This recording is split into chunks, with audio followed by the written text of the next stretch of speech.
President Bush signed legislation today creating an independent commission to investigate the September 11th attack on America. The president named a supporter, Dr. Henry Kissinger, Secretary of State in the Nixon and Ford administrations, to head the panel. He has a penchant for secrecy, which is not what's needed here. There are questions about his role in Vietnam, his role in the coup in Chile. Several family members approached Kissinger and requested a meeting at his office in New York.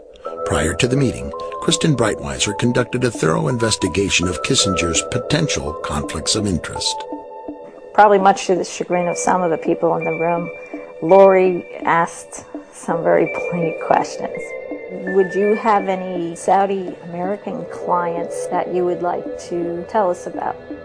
And he was very uncomfortable, kind of twisting and turning on the couch. And then she asked whether he had any clients by the name of Bin Laden. And he just about fell off his couch. Former Secretary of State Henry Kissinger stepped down from the position Friday.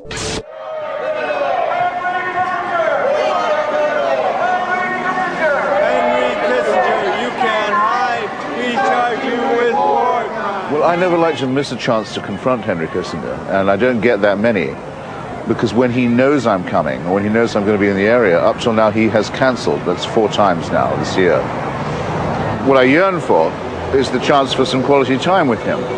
He refused to answer any questions when the Harper's articles were being written, but I do want to confront him and to make him realize that we're not going to stop asking. Kissinger's admirers point to his impact as a global strategist. During the Cold War era, he saw international diplomacy as a grand game of finding the right balance between opposing superpowers. I think that Kissinger's greatest accomplishment was a triangular diplomacy in which he was able to balance China off against the Soviet Union and have America retain a role in the world after Vietnam, when it would have been natural for us to retreat. Kissinger's critics charge that his worldview blinded him to the human cost of the Cold War.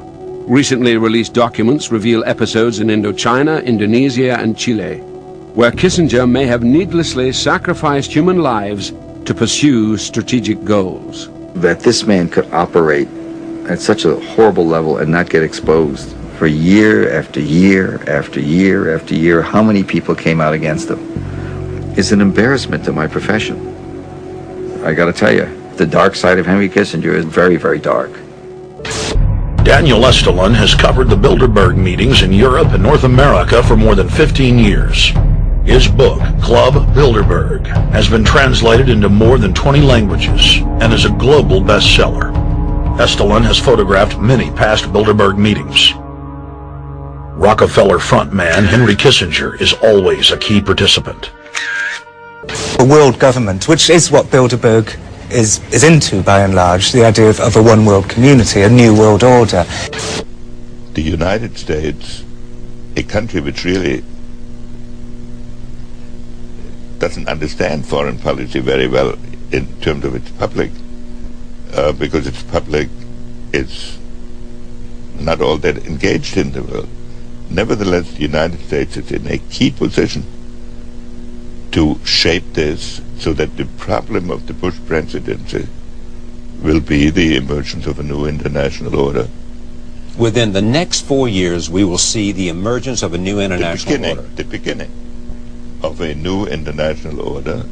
Are we at one of those moments in history in which there is the necessity for a new world order? A, because of what's taken place in the Middle East, the rise of different kinds of groups, and B, what's happened in Asia, meaning that there has been a shift from the West to the East. There's a need for a new world order, but it has different characteristics in different parts of the world.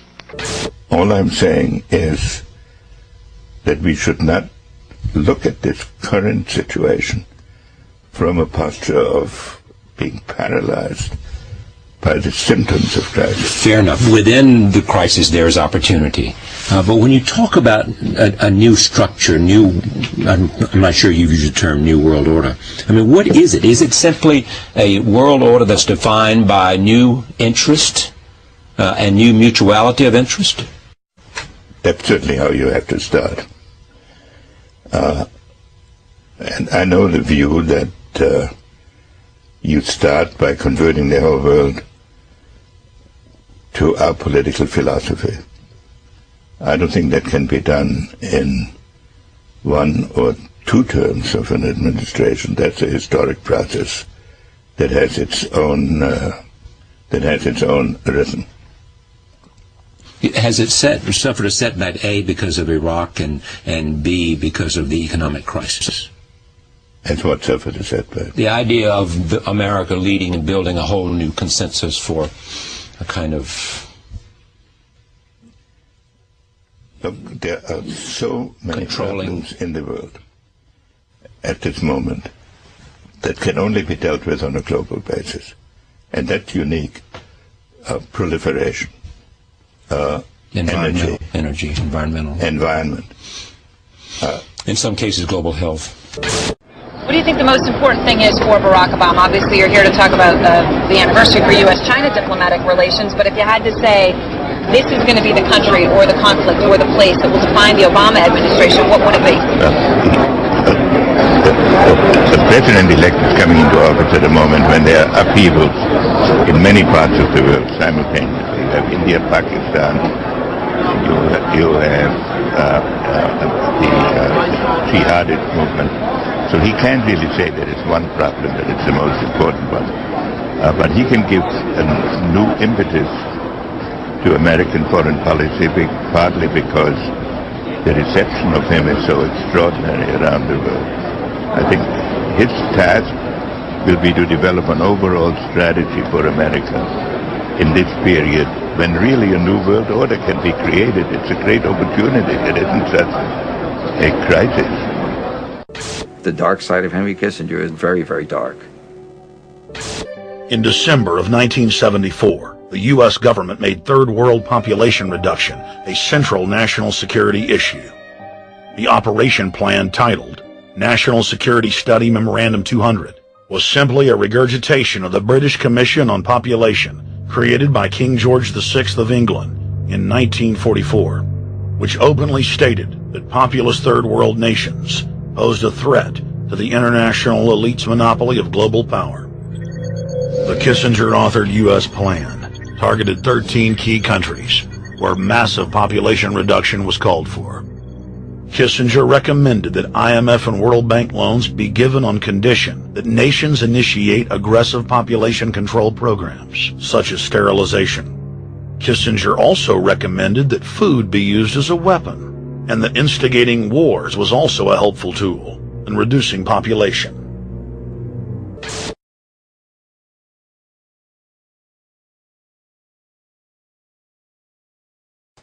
Do you still feel that the Third World population is a major concern, the explosion, or is terrorism, has that surpassed that now? Well, the two are connected. The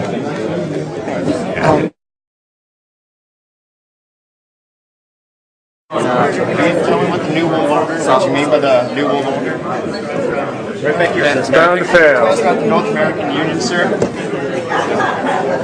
You also quoted saying that every time national sovereignty will prevail.